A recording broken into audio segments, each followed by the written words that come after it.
What's up YouTube? So in today's video we're going to be talking about 5 different do's and don'ts in terms of developing your own sound, your own guitar playing style. Alright, so here we go. Alright, so the first do is learn your basics. Okay, so first things first, you want to have a really good base to start off from. Okay, you want to know some triads, you want to know your pentatonic scales, you want to know your arpeggios, you want to know your major scale and the different modes. It's important to have these things really down. Okay, it's important to have them down to where they're almost second nature. Okay, you don't want to be thinking about some of the basic things when you're playing, because this is gonna affect you in terms of fluidity. This is gonna affect you in terms of having a natural sound. Okay, if you stop to think, if you have to think about the things that you're doing, they're not just gonna come out. Okay, it's gonna sound exactly like that. It's gonna sound like you're thinking about what you're doing, and that's not something you want to be doing. You want to have your basics really down. You want to be sure about what you're playing. Now, the first don't is to not skimp out on the things that are maybe boring to you. And this is something I keep on repeating in some of my videos about getting results. To be real, they are a little bit of hard work. And I'm talking about the theory, I'm talking about the harmony, I'm talking about the ear training. All these things are very important when it comes to communicating with your fellow musicians.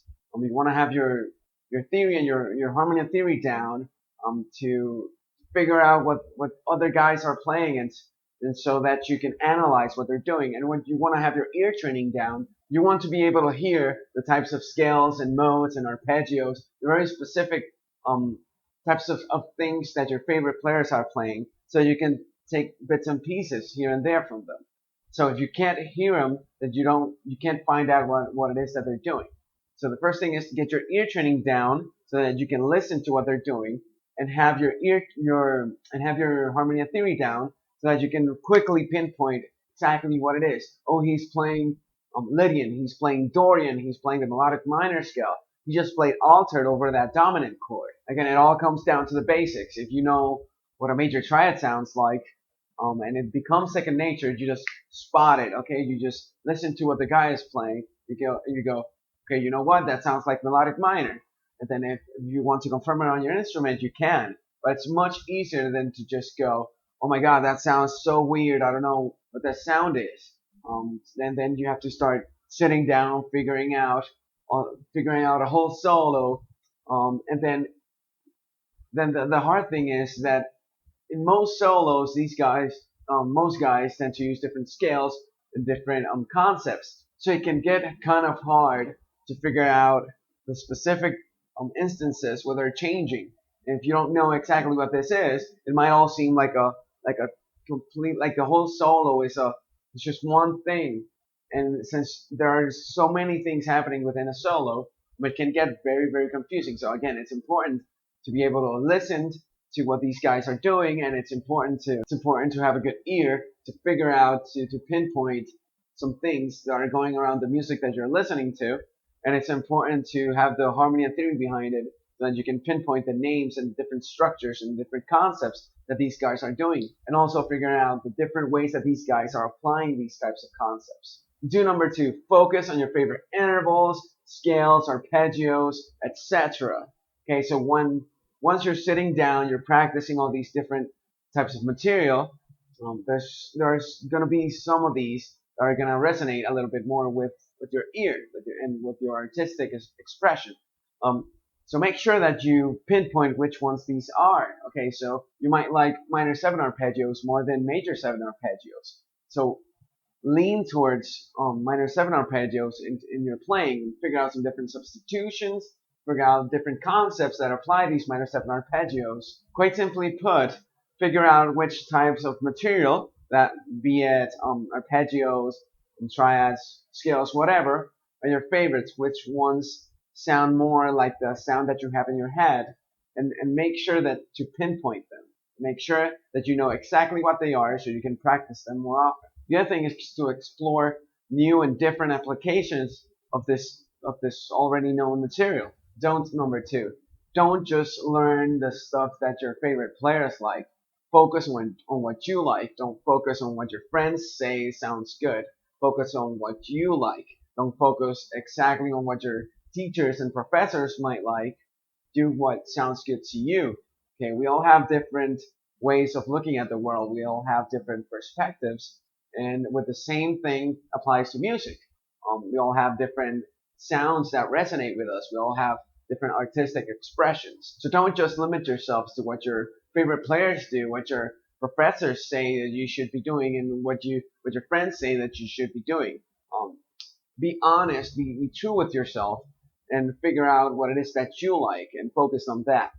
Do number three, learn your favorite bits of vocabulary from your favorite players. So this means learn new phrases, learn common material like their favorite arpeggios, their favorite scales, and certain types of phrasing as well. It's important to make sure that there is a reason why these guys are your favorite players. There's something that resonates with who you are as a person, and there's something that resonates with your musical ear.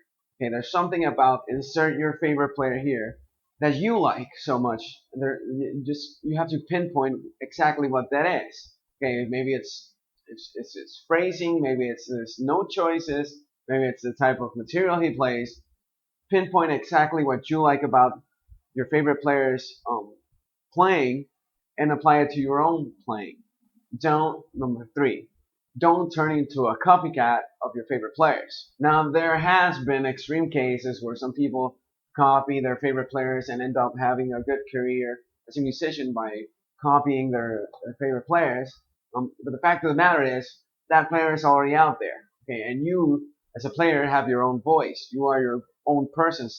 So there's no reason why you should be copying someone else. The other thing is, you will probably have much more success being an original, being someone that brings something new to the table, than just repeating what's been already repeated.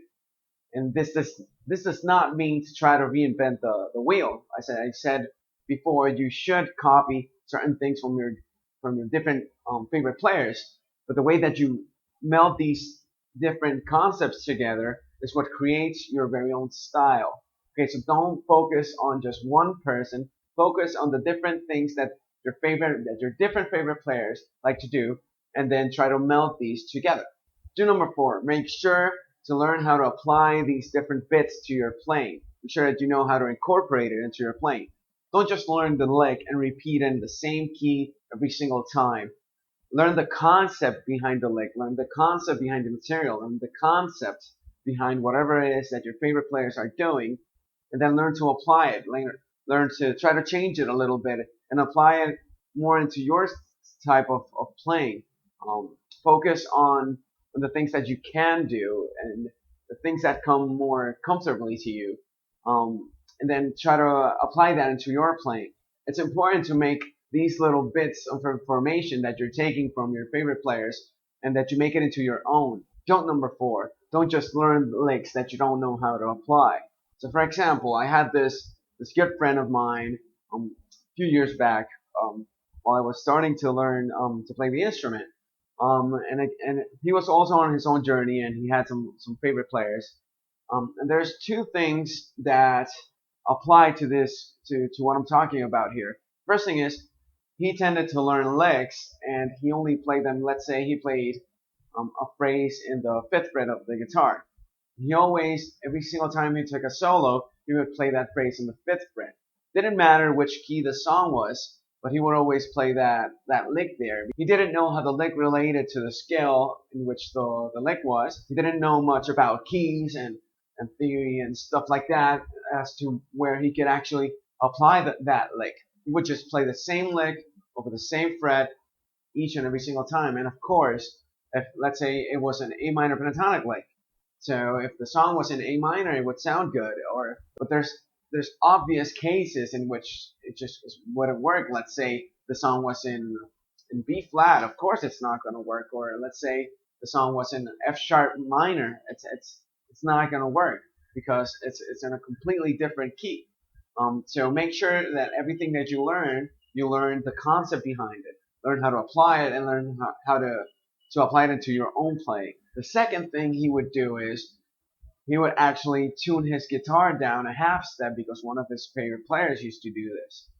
Now, this is cool. You can do this if your whole band is tuned down, or if you change up your playing so that it fits, it's still in the key, and it matches the key of the song or the band. But again, this guy did not know what he was doing on the instrument, so he would just play exactly what, let's say, I was playing. So if I was playing a G, and he on the a G power chord on the third fret, he would play a G power chord on the third fret also. But since his guitar is lowered a half step down, he was actually playing a G flat. So just imagine the chaos and imagine how horrible it sounded when we would play together.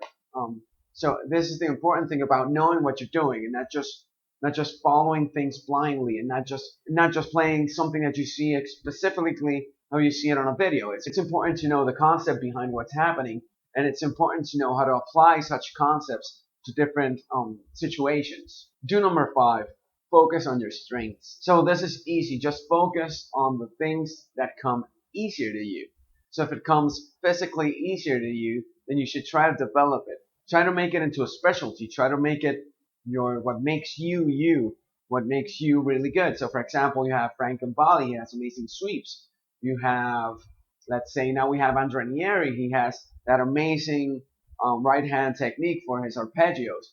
You have Tosin Abasi, and he has his double tom technique, which is also the type of thing bass players like Marcus Miller does. To try to focus on the things that come to you naturally, the things that you already have a good grasp on, and then try to work on them, develop them, and make them into what makes you you, what makes you something special, what makes you different. And finally, don't number 5, don't just work on trying to fixing or strengthening your weaknesses. Yes, it's important to try to fix some weaknesses that you might have. It's important to work on things that you're not really great at, so that you can so that you can have a variety of things that you can do. It creates diversity in your playing. Yes, it's important. It's important. The more things that you can do, the more gigs that you can get. But in terms of working out your very own style, it's important to focus more on your strengths. Okay, if you can play, let's say, economy picking really well, and alternate picking is just horrible, you should probably consider switching to a more economy picking based playing style, and just leaving some spots here and there for alternate picking. Yes, work on your alternate picking. Try to get it into where it becomes a little bit efficient, but try not to work against the grain of what comes naturally to you. Yes, work on your weaknesses, but make sure to develop your strengths into something special. Try to develop your strengths in a creative and efficient manner. Alright, that's it for this video. Hope you guys liked it. Remember to follow me on all types of social media. You can follow me here on YouTube. Remember to subscribe to the video. You can follow me on Twitter. You can follow me on Facebook, and you can follow me on Instagram. Also, remember to hit the like button below if you like the video, and comment below if you have any types of suggestions. Alright, thanks for watching.